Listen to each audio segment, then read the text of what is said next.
Oh, just bang the microphone like an idiot. Hello. I'm popping on live. I was supposed to do a kid and teen hour today, but I'm not very well.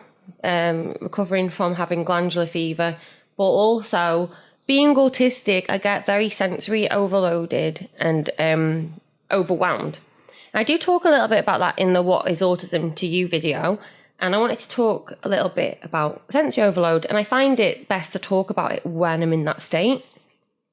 I am overloaded and fatigued and tired. I'm tired. So I'm tired from mainly the light. It's a very bright day in England. There's lots of white, which reflects everywhere. And I have a condition called Irlen's syndrome, which is light sensitivity. Many autistics have it, not all. And white light is very bright to the point where it's blinding. I have to close my eyes or just look away completely. And you may find a lot of your autistic loved ones after a day at work, or maybe even after school. Oh, hi. Hello, you okay? Joanna, did I say your name right? Good morning. It's the afternoon here. Hi, Peter. Hi, Kelly. You wear sunglasses 24/7 for that reason. Now, I've got prescription glasses and I need prescription sunglasses, really. I really do. I lost them. I had some last year and I lost them. Executive functioning. So what happens when you're overloaded? What impacts does it have? Well, apart from being tired, to be overloaded is the brain. It's your neurological overload. And I do say if you pop it underneath a scanner, an MRI scanner, you would see the brain, the autistic brain being overloaded. And that is lots of activity with the brain. And it impacts my cognition. So my cognition is my thinking, my rationality, my judgment, my emotions. It makes it all really difficult for me to control them. And a lot of people, maybe your autistic loved ones after school, had a great day at school maybe, but they'll be exhausted. They'll be burnt out like me. You feel like you've been drugged. You feel like someone has given you sleeping potion, or it's really bad. Now, it's exciting because Agony Autie. Hello, everyone. You're so cute. Tawana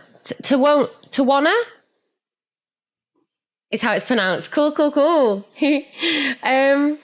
Hi, Alfie. Hello, Alfie, watching. I'm going to talk about some stimming in a minute and about how I control this overload. So do bear with me. I'm finding it quite difficult to speak. I'm finding it difficult to even look at the camera. That's why I'm looking down a lot and closing my eyes a lot and grabbing myself a lot.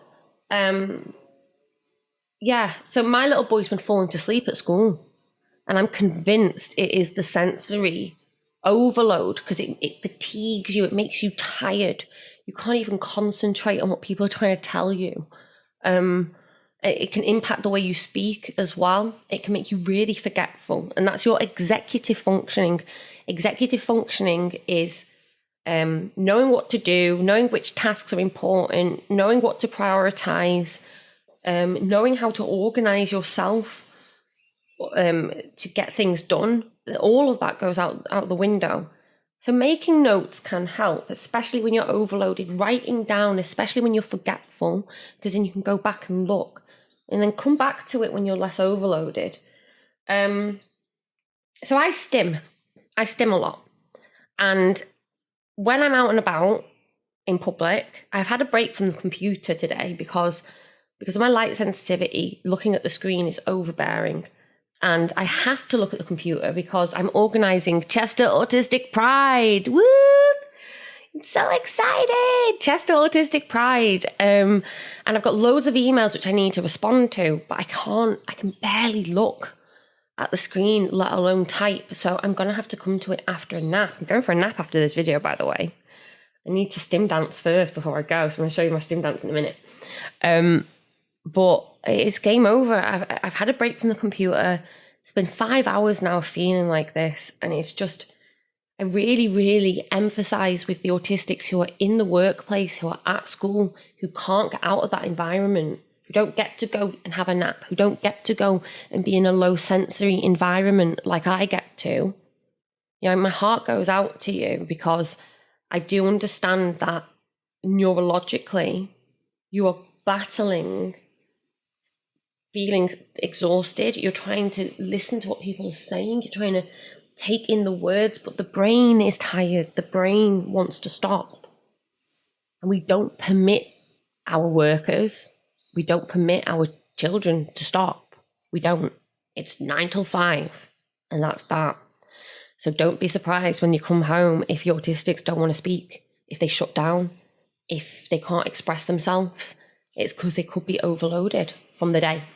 And it's a coping strategy that's shut down. So I talk a lot on Agony Autie, and then I'll be quite quiet throughout the whole day. And if you didn't know me, you'd think, oh, is there something wrong? But that is just me. Bursts of that, and then shut down. Okay, so stimming. What do I do to combat all of this? Apart from wanting to go to sleep, with visual overload, sunglasses are great, and you may see autistics doing this. This isn't really a stim. This is a coping strategy. This is the world's too bright.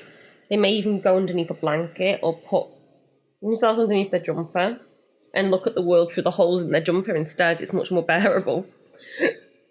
You may be looking through their eyes, through the gaps in their hands, like that. Or just completely looking down like this. And if they have hair, I used to love having my hair before I cut it all off. I used to hide behind the curtains of my hair to block out the light. And these are all seen as antisocial, antisocial behavior. These kids won't look, these people won't engage. No, you've misinterpreted their behavior. Their behavior is saying, I'm not coping well with this environment, or I'm overloaded, not I'm antisocial. It is a coping strategy that has been misunderstood, I think. So stimming, when I become neurologically overloaded, I can feel agitated as well as tired, irritable, and a bit off. And when I'm in public, I'm not allowed to stim dance. I can't just stim dance, everywhere. I'd love to. But I do a lot of stims, and I have something which are called tics as well. So stimming is self-stimulation. Autistics self-stimulate, hand flap, rock, pace, click, tap, squeeze, rub. We self-stimulate when we are anxious or when we're emotionally regulating. So maybe we're happy, maybe we're worried, maybe we're really upset. So we stim, because emotions, we can feel them so tangible, yeah? Don't know about you, I can feel them so much. So we move to help with that feeling, that uncomfortable feeling. And we do the exact same for sensory overload. It's no different. So for our emotions, we stim. And for our sensory, we also stim. So when the lights are too bright, when it's too noisy, we may hum, go, That makes no sense. If the noise is bothering you, why are you making noise? Well, if we can hear the lights going, or weird buzzing and electric, blocks it out. So we create output to block input. It's very clever. I think it's really clever. I think it's because we just do it naturally. To block the environment, to make that buzzy sound less. Did you see the article I sent about how most autistics with sensory processing difficulties anyway will have a higher range of hearing or higher visibility of light, and that's why we're so sensitive to it. And they actually did a study on animals, on cats and dogs, and they found that our pets are just as receptive in terms of they can hear lights, they can hear electric buzzing and high frequencies that cause them to become distressed and to act out and to start pacing, yeah? And it looks like we're picking up on some of those frequencies too. Hello, Vanessa. Hello. Hi from Finland. Wow. Annika, I say your name correct. I hope so. Oh, thank you, Sandy. I help you understand your son and daughter. That's so sweet. I mean, that's lovely. I get a bit sheepish when people say that because I'm just one autistic person. That's so lovely. Thank you. So some of the stims I do when I'm in public, and I won't even be anxious. So just be aware when we're stimming, it might not be because we're emotionally upset or excited, okay? It could also be that it's the sensory environment that's bothering us. So if we're doing this or this, do be aware, maybe emotional, but also if they are saying to you, no, I'm fine, and they're like that, okay, there's something in this environment that's really bothering them. And lucky me, I don't get to experience it because my brain isn't tapped into that frequency, which is lucky for you because in this environment, it's useless information. There's no point in me hearing annoying electrical noises which just overload the brain, and a few hours later, I can't even think. That's what it does. What happens if the brain is constantly getting information with no filter? Constant. There's only so much it can take. And after a while of having that useless bombardment of extra light, extra frequencies, extra tactile touch, it begins to become fatigued and tired. Makes sense, right? Makes sense why your autistics are having overloads, yeah? I think it makes sense, like why we're shutting down. I hope it makes sense. See, so I do a lot of this. I do this. Lots of little hand flaps, flappy, and touch, a lot of touch. Like self-soothing, these are. Tactile stims. So tactile stims, little squeezes. And you may have autistics performing their stims on you. So they will squeeze on you. I used to do it to my mum so much. Squishy, squish my mum's arm. The slug, I used to call it. The slug. And that comes with a verbal stim. I used to thought it was stim, but I have a friend with Tourette's syndrome and ticking disorder. And she was explaining to me that stimming and tics are similar, but have very, very distinct differences which are important. So a stim is something which I activate. I'm moving because I'm trying to regulate. My body's just so used to it. I automatically do it. Autistics will instinctively do it. We're not even taught, okay? I can't explain it. We just do it. Can I control it? Yes, I can. Is it painful to control it? Absolutely, because I'm now having to suppress not only the sensory bombardment, but also the need to move, which is my regulation method. And I can't do any of it. And I'm building up even more and more and more to the point where I may melt down later. But yes, I can control the stims because when you're in class, especially in a mainstream school in the 80s and 90s, like I was, sit on your hands. If you can't keep your hands still, they will physically make you sit on your hands to stop you from moving, or you'll be sent out of class or you'll be punished. Such was the fear of moving. So that's the way I learned to regulate that under fear. Whereas a tic is different. A tic is something you can't control. So a tic is when I begin to stim, so when I begin to it's already a tic starting to come and I'm really trying to stop it. There was one. There you go. That's a tic. So when I couldn't do the verbal tic, I tic the other way. That's a tic. I have a tic where with my head, and I do it a lot without noticing. I'll like this. And I think with the hand flapping, even though I do this, that is a tic. That is a tic. Smacking myself all of a sudden out of the blue is a tic. So I'll be like, oh, Bill. Oh gosh, what have I just done? These are like little tic rages that my friend with Tourette's has very kindly been explaining to me. I don't know everything. Agony Autie, I've been learning about myself through you guys. So with the tics, you have verbal tics too. And when I begin to stim, and like, there's already one trying to come. It's so difficult for me. Sorry, I had to do it. Squishy. There we go. It's a tic I've had since I was a little girl, since I was 5. And when I want to squish something, the tactile stim, I have to make that squishy sound. It just comes with it. Like, and I grind my teeth as well. And I also, with my dog, when I see her, I do a voice and I go, oh, my name's Lady Stella. And I swear a lot with it. And it's an impulse. It's something I do without even thinking, and it's something I'm really still learning about. And these are all coping strategies. They do make me feel better. I know it's not easy to explain why stimming works, but it does. There's a reason so many of us autistics do it. Hi, Bruce. Thank you for these videos. You've helped me understand myself and your daughter who has sensory processing and anxiety. Thank you. Thank you. I mean, that's it. The senses can cause the anxiety, and sometimes being anxious can make our sensory perception even more vivid. So if I'm more anxious, we know that when you're anxious, you're more alert, you're more attentive. So when you're in an anxious state, because you need to survive, your brain will begin to think about everything and see everything. Everything becomes very vivid, very loud, very clear. And also you'll be able to remember a lot from that moment. But that's exhausting because the brain's in hyperactive mode then.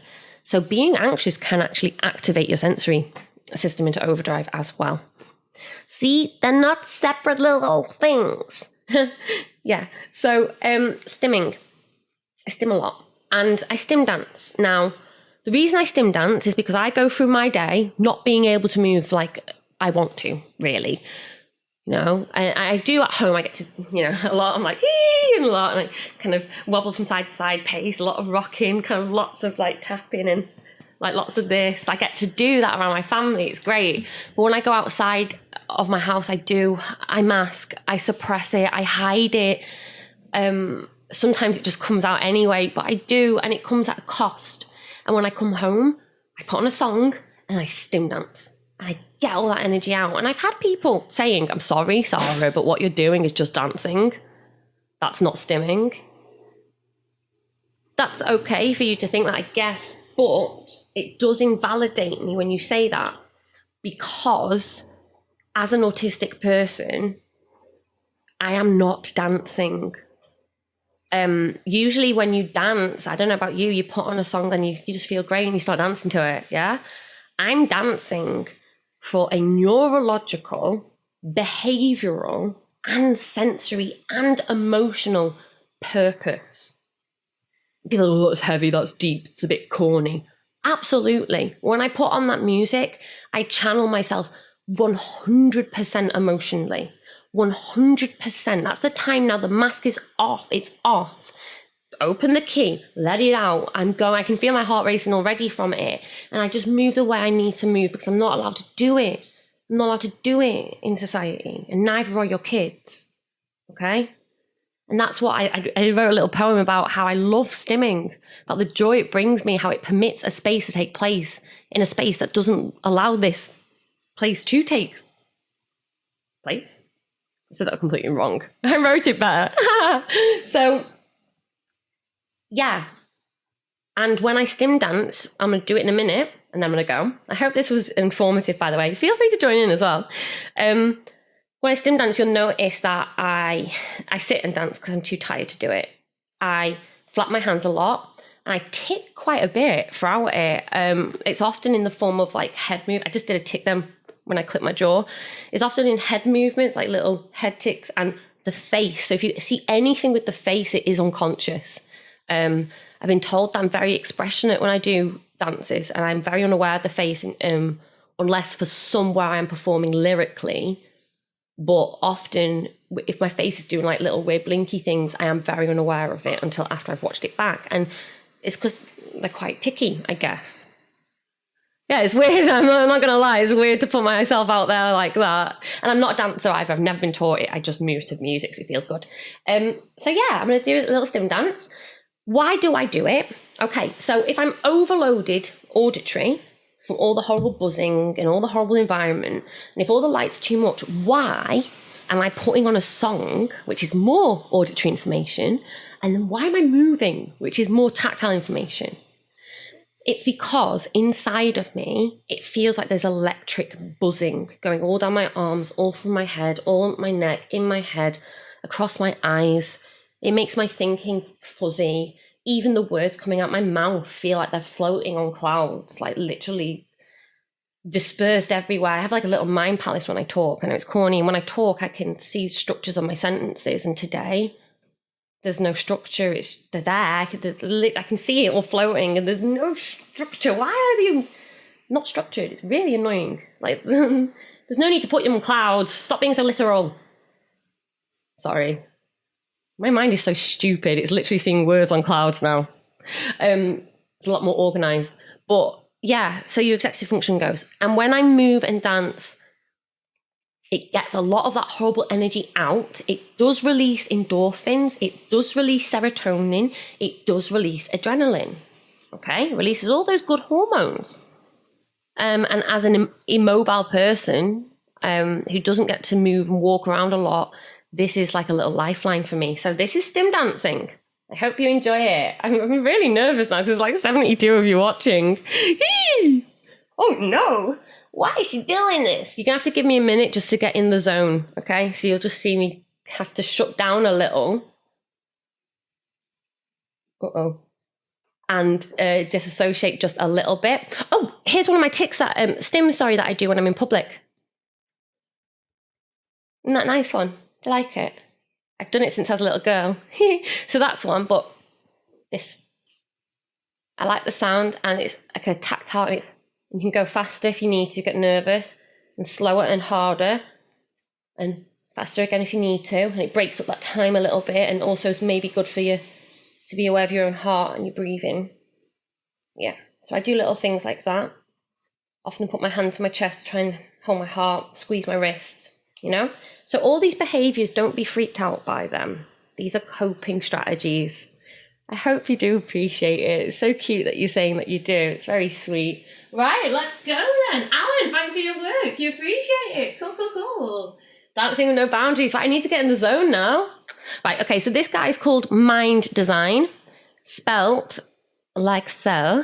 He's awesome, by the way. He's on my Autie radar. It's unethical to suggest that people are autistic, apparently, but I'm not ashamed to be autistic. So I'm like, are you autistic? Sorry if that's offensive to you, but I'm not offended because I don't think there's anything to be offended by. But are you autistic? Because I identified with you, I relate to you, what you sing about, your movements. He sings a lot about not being able to recognize people's emotions, recognize people's facial expressions. He sings a lot about feeling emotional and not knowing why. So that's why this music is important. And when I stim dance, yeah, it's just me letting loose, I guess. Yeah. Differentiate tics from stims, please. I did just a little bit earlier, my love.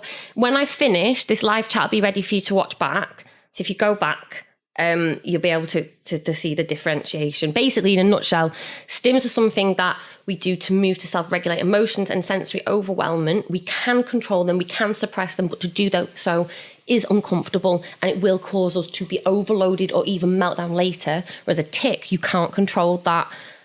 Some tics you can suppress. I have learned to suppress mine, but again, they can come out as, if you suppress the verbal tics, if you go, if you suppress that, it may come out as a instead. So it always has to go somewhere, and tics are impulsive and compulsive. So there's more of a control element around them, not being in control.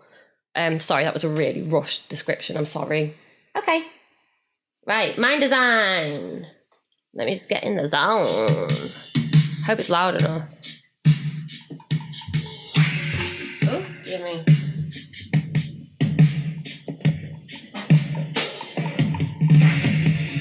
Send me love hearts and stuff if you like it. I feel a bit embarrassed now. Give me a sec. Just gonna pretend you're not here.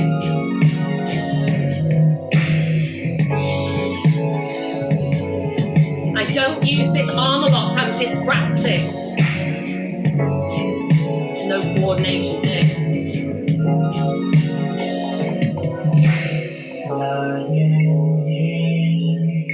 Mountain waves, I can't quite tell if I'm here to stay.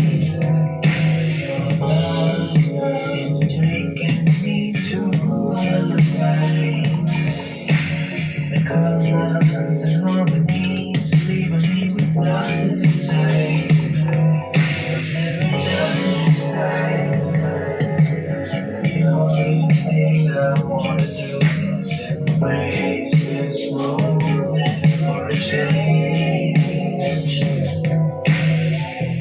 You ought to know that I'm ready and willing to leave it all behind for the truth. So just let me out of this world. I really don't mind it. I love me out of this world. I love me out of this world. I really don't mind it. I love me and tell you.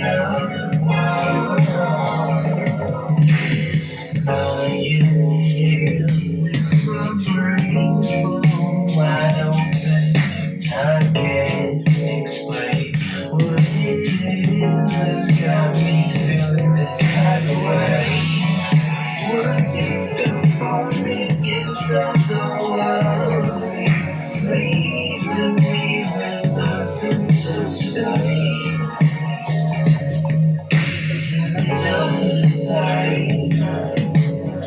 only thing I wanna do is embrace this moment for a change. Stim dancing if you just joined in and wondering what I'm doing. You wanna know that I'm ready. And it's similar to dancing, but I'm stimming to a framework.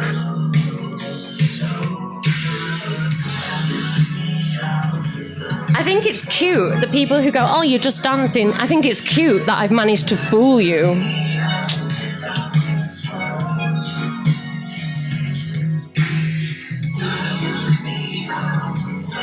Because this is autistic stimming. To music.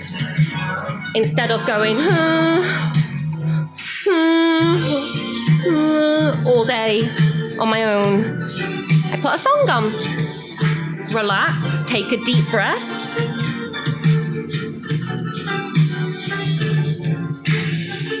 And move.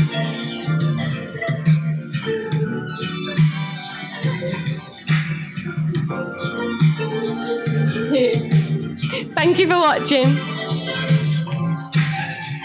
you have any quick questions before I go about stimming? I feel very vulnerable now. I'm not sure I'm going to watch that one back. Because I really had to just pretend that you weren't there. I can do that. I can it's easy because it's just a computer screen that I'm talking to. So I can be like, just pretend I'm not there. And I would recommend that, Okay, here's my recommendation. If you feel that this would be beneficial to you, but it's something that's a bit embarrassing, maybe it's cringy, you don't want to do it, feel self-conscious, maybe film yourself and watch it back, and then you'll see that you're not as bad as you think you are, and that you'll actually see that you quite enjoy the way, oh my God, I remember how I felt when I moved that way, and okay, they're not the weird, bad things that people have told you they are. And then maybe pluck up the courage to show someone. And if you don't want to show yourself dancing, hey, I'm Agony Autie, and I make a fool out of myself on the regular for you. So feel free to show me and say, look, what this chick's doing, I want to do, or I do. I'm very self-conscious about it because when we do it, it's very emotional. And if you were to say something bad about it, I don't want to lose, that little thing that I do. So I get it. Stimming is personal. I understand. That's why dance is so personal, isn't it? Dance is a form of stimming. Oh, yeah, and also, by the way, everyone stims to some extent. All humans stim. Autistics are famous for it because of our need for it. We do it a lot. So, yeah. We struggle to not do it. We struggle to not stim. My son obsesses over people saying guys, and he corrects them and tells them not to say it, not sure what to do that. And he also has to get the last touch if someone touches him. Yeah, it doesn't seem to soothe him when I touch his shoulder anymore. Oh, bless. Yeah, don't worry about that. Touch can mean very different things, and especially at different times of the day. Touch is difficult for me. I can initiate it, especially with my son. I do struggle even with my husband, especially with my family. Strangers, I'm okay. It's an emotional thing. I think autistics, I don't know about you, but I'm always worried, if I hug them, they're going to feel how I feel. So I'm just not going to, it's difficult, I think, we struggle. We struggle. Anyway, yeah, so, and one thing I would say is if you do start doing this, then you can put your speakers on, find a song that you like, sit on the floor or get up and dance. I sit and do it because of my condition, my Ehlers-Danlos loss. My hips are terrible today. But I was thinking, wouldn't it be great if at college or at school or at sixth form or whatever, you could get your phone, get your headphones, sit in the corner somewhere and just close your eyes and just stim and move and then go back to class. Instead of having to wait to get home to have an overload or a meltdown or shut down. Get some of that neurological, reclaim some of it because your body's overloaded. And I know you're not allowed to move in this way. I know you're punished for it. I know. But if we can start to carve out little places, little spaces for us to move in this way, because we know it helps us neurologically. We're not just being strange and weird. It helps us neurologically. It helps our brains to get back on track. So you can go back to that lesson and kick ass, yeah? Even when you're at work, go to a respite area and, music on, stim, drum on your lip, tap, whatever. I don't know. Let me know. If any of you do pluck up the courage, I know that many of you may not, because it's a difficult thing to do. If you do, let me know. Oh, I'd love to know. I'd love to hear that, because at the moment I'm like, I do feel like it's often just me, even though it's not. I know. Look at this cool thing. This is like a stim toy that I'm playing with. Sorry, because I'm neurologically overloaded. Stimming, see? I'm constantly stimming. You don't see how just how much we're constantly trying to control it. This is a cool stim toy with the magnets, right? Look at that. I think you can make shapes and stuff, but I ain't got time for that. Nobody got any time for that. Right. Oh, you started stim dancing when you got on the bike. Awesome. You get a weird look, but you don't care. Yes. I used to do it on my bike all the time.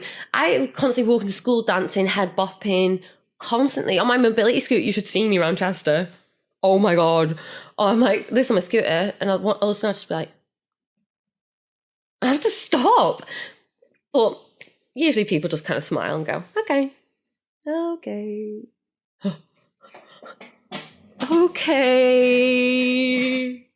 No, they don't. They don't avoid me. Anyway, so I'm off to go for actually, no, I feel really good. I actually feel like I can go and look at emails now. I'm not even kidding. I was going to go for a nap. After that huge stim dance, I'm not even lying, like my mind feels so much clearer. I feel a bit happier, and I'm making more eye contact with the camera as well. Wow, it's honestly, something about it helps me. So I'm going to go and look at some emails to do with Pride now. So if you've got in touch about Autistic Pride, thank you so much for your patience. I have not been very well, but I'm going to get on it. And on Monday, I'll be announcing the lineup for Chester Autistic Pride. We've got dancers, musicians, poets, speakers, and I'm announcing that on Monday. If you've not heard from me yet, don't panic. There are still slots available. I've just not allocated them yet because I've been so tired and overloaded. So let me get to that. And what else? Oh yeah, I did a radio. I did my first ever radio interview with New Zealand. Why am I covering my mouth? One sec, I need to analyse. Oh, she's shy. I'm shy. My hat rocks. Do you like it? Look. Sorry, I've got a Doctor Who TARDIS tattoo. I'm a huge fan of Doctor Who, and if you're a Who fan, if you're a Whovian too, you'll know which doc I'm on about. Got my Doctor Who TARDIS tattoo. And Matt Smith is the 11th Doctor. We met because of Matt Smith, didn't we, Liam? We met because of that Doctor. Liam was dressed up as the 11th Doctor, and I was like, oh my God, that's a cool outfit, man. And he's like, cool, thanks, chick. I'll never let it go. He's never called me it again. I think I picked it up from you, even for that one encounter. Look, there's Liam, look, hiding with shame. And there's the horrible bright lights that he shoves in my face. There he is. He's so funny. He's my husband, if anyone's just wondering what that was about. He's not just some, dweller. You would have been able to they would have known that. See, that's what autistic is. You tell too much information because I don't know if people know or not. And then people are like, oh, you're really condescending. And I'm like, oops. So I find it easy just to go into teaching roles because then hopefully I'm not condescending. But I never come out of this mode, do I? No. I will frustrate you. If you meet me in real life, I will frustrate you. Oh, she's great, isn't she? She didn't bloody stop, though. Yeah. Short burst. Hi there. As a dad of a little girl, almost 10, and mostly non-verbal. Oh, you're scared of puberty, I understand. Yes, you don't know what you're going to approach this because she doesn't, Any thoughts on this? This is difficult. I have for a long time had people asking me to do something on puberty for female autistics, and for women autistics, and for trans women autistics, and and for trans autistics as well, about menstruation. Anyone with wombs, basically. And yeah, I've been plucking up the courage because I was so bad with it when I was younger. I was like, don't talk to me. Don't you mention it. Like really bad. Like avoidance. So she's avoiding it a bit now, but I've got to do it. I've got to do it for the greater good. So absolutely, gulp, literally gulp. I'm thinking about teaming up with someone about that because I need help with that one. Ooh, she's 31 and she struggles too.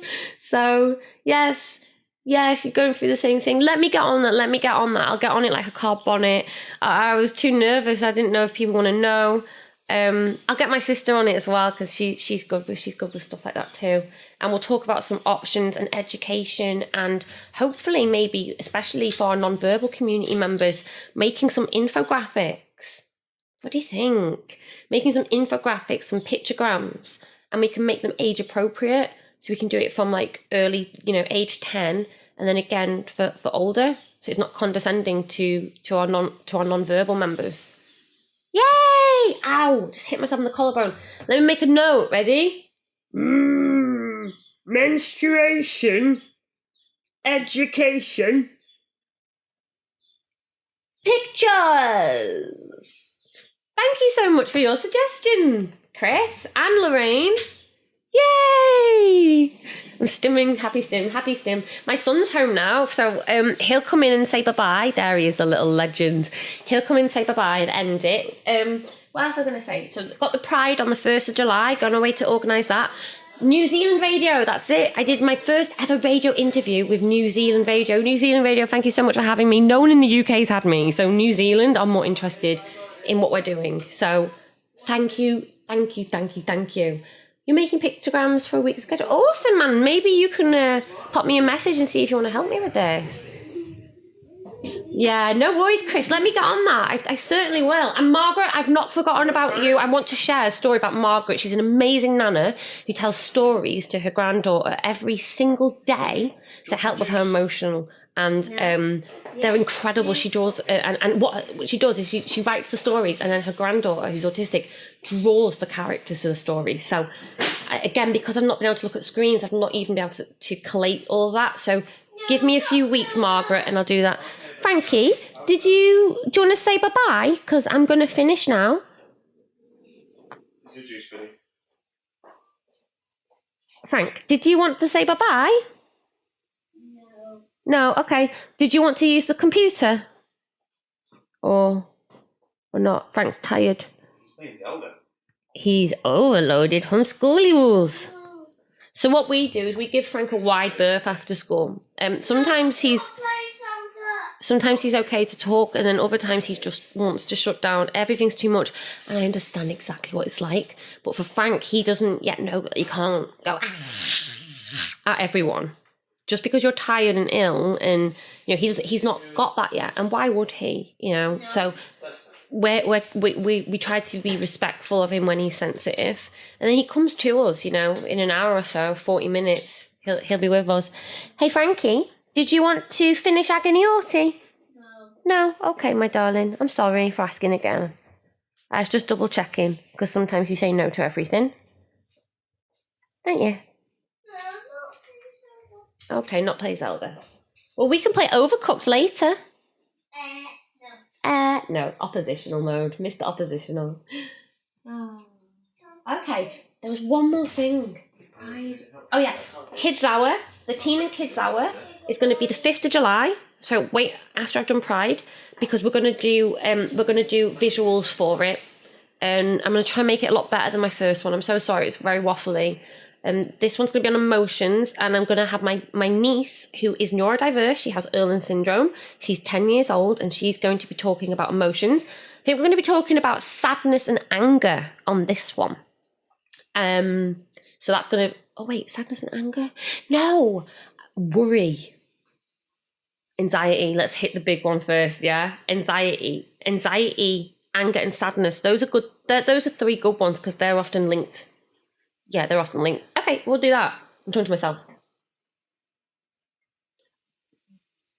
Okay, cool. Sorry, one sec. I don't make notes. I make notes in my head. It's so bad. I don't even know why I'm pretending to make a note, 'cause I don't need to.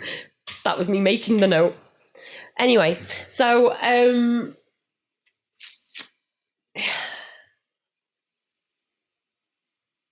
yeah, that's the kids' hour. And I really hope it helps. It's aimed at 10 plus, and I'm gonna go away and start looking at under 10s. So really start doing some autistic infant focused hours. Really focus on those, on that area, and I can do that because I've got a son who's 6. I've just come out of that. Sorry, I zoned out then I was talking. See how I could talk a lot better though, just by zoning out.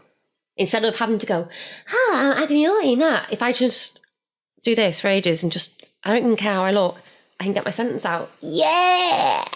See? But this behaviour is getting us in trouble. At school, at work, with police, by other members in society. This is why it's so important to understand that autistic people, we are different cognitively. So that will affect our social, our communication, our sensory. It affects everything. But that's not being understood. That's why we behave different. That's why we look different. That's why we do things different, because the brain is different. Cool. Right. Oh, one more thing. If you enjoyed this, thank you so much for bearing with me. Thank you so much for watching. I'm just going to have a look at one more comment there from Jacob. Hi, Agony Autie. Oh, you love my videos. Thank you, my love. You have Asperger's and ADHD. Sometimes you have really bad anxiety. Do you have any ideas on how you can minimise this, especially when you're at work? Anxiety, blur. Now, when I do this kid one, even though it's aimed at 10 plus, and you know, I hope it's not patronising, but I do think it will benefit the adults too. Talking about anxiety, because I have anxiety every single day. I wrote a poem. I've not wrote a poem since I was a teen. Can I read it out before I go? And I wrote it when I was on my way to hospital the other day for an ultrasound, as you do. I'm in a hospital all the time. And I couldn't talk, I couldn't stim, but I listened to some music and I needed to move and I couldn't, because I was in the taxi. So I wrote a poem and it just came out of me. And that was about anxiety, and just doing it made me feel better. And I've not done that in 12, 13 years. And I'm not a poet one bit. Poetry is difficult as well. I feel vulnerable reading this out because this says more about me than anything I'm currently saying to you. If that makes sense, because this is literally me and my feelings about me. Like, bleh. So, but anxiety is so difficult, and I do deploy stimming a lot, my love. I use stimming all the time. Stimming is one of my only coping strategies. Apart from I was on medication, I was on antidepressants and anti-anxiety, antipsychotics at one point they had me on. I'm not psychotic, I'm autistic. And they nearly, I didn't even recognize myself when I was on them. They were years ago. That this is the best thing for you with your personality and with the type of person you are. And my whole family were like, no. After a while, it was just like, this is making you worse. So it's difficult. There's no short answers. And I often turn to myself. And I try and remember that anxiety, as awful as it is and as awful as it feels, most people, since the beginning of time, have felt anxiety. No comfort, I know, but think about that. Most people, from the beginning of time, have felt anxiety. With completely different environments, with completely different demands than what we face today. When they didn't have houses, when they didn't have lights, they felt that too. They felt that fear. It's universal. It's timeless. And it may never go away in our lifetime, because I don't think it will ever go away in our humanity. Wow, that's deep. God, you asked for a question on anxiety and I give you a philosophy. I'm so sorry, Jacob. I hope that helped. So that's not going to help anyone, is it? Oh, no. That's not going to help anyone, is it, Liam? Oh, dear me. Jacob, let me know what you think. Jacob, please. I just hope I've not caused an existential crisis. Like, well, there's no hope.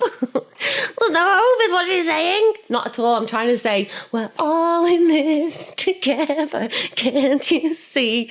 Look, I'm an anxious wreck right now. And I regulate by laughing, by moving, by stimming. And that's so difficult because we're not allowed to do it, Jacob. We're not allowed to do it. We're not allowed to stim at work, Jacob, my man. So, I don't know. Do you doodle? I know a lot of autistics go to the arts. Amanda! Yeah, I know. It does help. Tells you not alone. Oh. Yeah, about the medication. The antipsychotics were so bad for me. Oh, and diazepam. I was on diazepam for a long time. On and off. And I became a bit reliant on that. I really did. And I was like, I can't live without this. I can't feel this way. Constantly trying to escape my emotions. I even a few years ago drank every day for a few months. Again, to try and escape my emotions. And I can't drink now. I don't drink at all because of my condition. I cannot do it. It makes me really ill. So yeah, this is all very personal stuff. And I say it because there should be no stigma. Because if you are drinking to cope, I don't judge you for it. I do think people need support and understanding and help with it. Instead of people thinking it's just a choice. Yeah, there is choice involved with it, certainly. But it's like, well, what's my poison? That kind of choice. It's okay, this person is using this as a coping strategy. And that's when you need to start looking, Jacob, what coping strategies do you have? Oh, you love the response. It made you laugh. Woo! Good. It was deep, man. It was deep. I'm so sorry. Thank you. Oh, Ali, thank you. Oh, thank you. Thank you, Lorraine. And remember, with your hypermobile, I do that sometimes. I stammer on hypermobile. With your hypermobile children, just be aware. If they're overloaded and fatigued, it might not be sensory, it might not be emotional, it could be both. It could be that they're in pain as well, you know? And we express and communicate pain by shutting down sometimes because whimpering and crying sometimes doesn't get you nowhere. I've learned to be silent in pain. I'm in pain right now. I'm in agony. I'm in pain in my shoulder. Did you hear that crunk there? That's my shoulder subluxing. In my hips. It's awful. And because at the moment I'm going for a spell of hyperelasticity. I would say 3 out of the 4 weeks I'm hanging out my sockets, and I have a week where I kind of toughen up a little. But this is just absolutely will not stay in place. I want it to stay there, and it'll just roll forward whenever it wants. This one's a bit stiffer. So yeah, it affects you. Anyway, I'm sorry, I'm rambling on now. Anyway, so thank you so much. That is finally everything. I'm really bad at goodbyes. Oh, one more thing. If you enjoy what we do, and if you want to help us grow, please consider supporting us at GoFundMe or with Patreon. And we have had now and then people saying that I like financially exploit and things like that. And it does hurt because we don't earn a penny. We don't have a wage. Me and Liam don't have an income. I am actually on disability. And I'm going to do a live chat on Saturday about that, about the challenges with that. Because I live in a society that will not employ me. They will not employ me. And it doesn't matter if they think what I'm saying is good. No one will employ a person who needs to go to hospital twice a week. So that's like at least 4 to 6 times a month. Who needs to sleep whenever they need to. Who's fainting, who's running to the toilet, who's being sick, who's needing to get up and stim, who's having meltdowns at anything that goes wrong. Who can't control themselves emotionally when things go wrong. No one's going to employ someone like that, and that's why I'm here. No one does employ me. So when we do ask for GoFundMe, it's not even for a wage. It's to make Agony Autie grow. Ow! And thanks to you, we got a camera. We got a camera. We go from me and Patreon. We raised enough money to buy a camera, a second camera, which we've been asking for over a year. You did it over a year. We did it. So it's coming tomorrow, a Canon camera. And now what that means is that we can film interviews, because we had to cancel the interview that we had scheduled with an amazing psychologist, because we only had one camera. So now we've got two, so we can shoot it. Yay! And it's lighter as well, so I can shoot little vlogs and stuff on it as well. So thank you. CBD oils made you be able to cope with your anxiety. Right, so this is the thing. With cannabis, marijuana, even though that's not the correct word of it, and CBD, it is illegal in England. I think CBD oil is legal, but you can't get it anywhere. I don't think anyone can get it. And I don't agree with cannabis for treatment of autism. And I know that's not what you're saying, my love. But I do agree with cannabis for medical treatment of epilepsy, of anxiety, but we need to do a full profile maybe of the person. And I do agree with it being on script. I do agree with it being administered by doctors with correct dosages, because we've seen people having fits, 200 fits a day, reduced to 5. What is the quality of their life? And they're giving minimum of the THC, so the minimum of the psychoactive, minimum of the thing that gets you high. So I've been wanting to speak to the North Wales Police Commissioner about this, because he is pro-cannabis for medical legislation, because he's sick to death of the opioid crisis that has snuck in through communities and ravished families. And also he's seen people with conditions, chronically ill people, who are getting effective pain relief and effective anxiety management. So I don't agree with marijuana or cannabis for autism in any way, shape or form. Any way, shape or form. If you're wanting cannabis to treat an autistic person and it's just the autistic, no, that's a flat out no. If you want the cannabis to treat a chronic pain condition, multiple sclerosis, epilepsy, severe suicidal depression, anxiety, then why the hell not? Why can't we have that as an option on license? Why is it only opioids that are the option? That's what I get offered for my pain. I get offered morphine, opioids, Lycra, pregabalin, which is the most abused substance in US jail system. And it's not a regulated drug, by the way. And that has huge psychoactive effects. I had to give that up. Yet, if I was to access this, I am a criminal. It's horrible. It's horrible. So I'm going to speak to the police commissioner about it. But I do need to be clear on where I agree with it. And I agree with it for medical conditions such as Ehlers-Danlos loss, but not autistic people. No. No. There needs to be clear regulation and guidelines around it. It's like any medicine. Any medicine's open to abuse, isn't it? Anyway, thank you for that. That was a bit of a deep conversation at the end, wasn't it? Frankie, I'm going to go now. Did you want to use the computer? Yeah. Okay. Do you want to say goodbye to Agony Autie? Say goodbye to the Agony Autie. Hey. Oh, 1 second, darling. Do you want to sit on my knee 1 sec? Did you know... Oh, 1 sec. 1 second.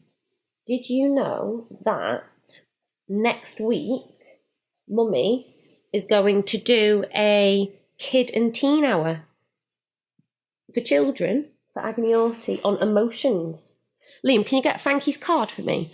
So you know the happy, sad, angry, worried, excited, emotions? Hey. I'm going to do a video on emotions. Yeah. What do you think? Happy. Oh, that's very good. Because these are emotions, Frankie. These are Frank's emotions. You have 5 ones usually, but what we've done is we've lowered it down to 3. Usually I think it's happy, sad, worried, something else. But just to help Frank with this framework, we've happy, sad, angry is what the school have done. And it's like a traffic light system so that he can understand, like the red is for obviously for anger, green. So I don't want people to think it's like a punishment thing. We're not saying you need to be happy. You're not allowed to be angry. It's not that. It's more, how are you feeling, Frank? How is Frank? Where is Frank? And Frank can say he's happy, he's sad, he's angry. And guess what's even better? If Frank, smack myself in the face. If Frank doesn't feel able to say happy, angry or sad, he doesn't have to. He gets to say 1, 2 or 3. Now, if you have a child who is avoidant or very, very introvert or doesn't like to express emotions because they're worried about hurting you maybe as well, they don't want to say they're happy, they don't want to say they're angry. They don't even have to. They get to say a number. Brilliant design. And they even get to say a colour if they want. Yeah? Brilliant. Different modes of communication. This is the pectoral, the PIC communication system, isn't it, Frankie? So, Frank, before we go, I was telling people on Agony Autie that you like to take photographs with the camera. Yeah. Do you like to take photographs with the camera? Yeah. Why? Photos. Pardon? Photos. What is it about the camera? Sorry, that's a bad question. Why camera happy? I love your photos, Frank Harvey. You're such a good photographer. Right, we're going to go now. Oopsies. Would you like to finish? You can press end. Yeah, it's good, isn't it? The emotions card. Yeah. Ah, your 9-year-old has 2 black straws at all times. Ooh, Heidi, have you read Steve Silberman's Neurotribes? Read Steve Silberman's Neurotribes if you can. There's a chapter in it and it's called The Boy Who Loved Green Straws, or Stripy Straws, I think it's called. And there's a lot. It's not uncommon. I've seen a lot of autistics taking their own Stim gadgets and straws because of the bend, and they get to look through it and blow through it. Is one of them. I used to collect McDonald's straws when I was younger. So yeah, that's a little coping stimmy thing there. At school, makes 2 paper pieces resembling the straws. Yeah, flaps them together. Yeah. Yeah. Oh, you're saying it here. So yeah, he'll pace like, yeah, and then he'll make stimming noises of 15 to 30 minutes. He says it's his way of getting his energy out. Yeah, that he's pretty much ready for bed after that. That's brilliant, and that's what Frank does. It is a coping strategy. So you've asked, should I be asking him if he would like me to do anything additional for him, or just leave him to his own coping strategy? You could develop on the coping strategy. So now that you're aware that the straws are a thing, maybe. Now, he may get a bit overwhelmed by this because then you're imitating him and you could be like, what the hell are you doing? But maybe get your own set of straws, sit by him and start doing and exploring what it is that he does and go, oh, God, yeah. Oh, yeah, I agree. That way you're literally putting yourself in his shoes and he can be like, okay, mummy understands. Mummy's... Or it could be, no, what are you doing? Stop, God, what? Oh, my God, no. You know, it could go either way. It really could go either way. So, yeah. Okay, Frankie, press end. Press end live video. Thank you so much for watching, and thank you for the camera. We've got a new camera coming, Frank. Big thanks to GoFundMe and Patreon. Yeah. Bye-bye. Thank you for watching. Bye-bye.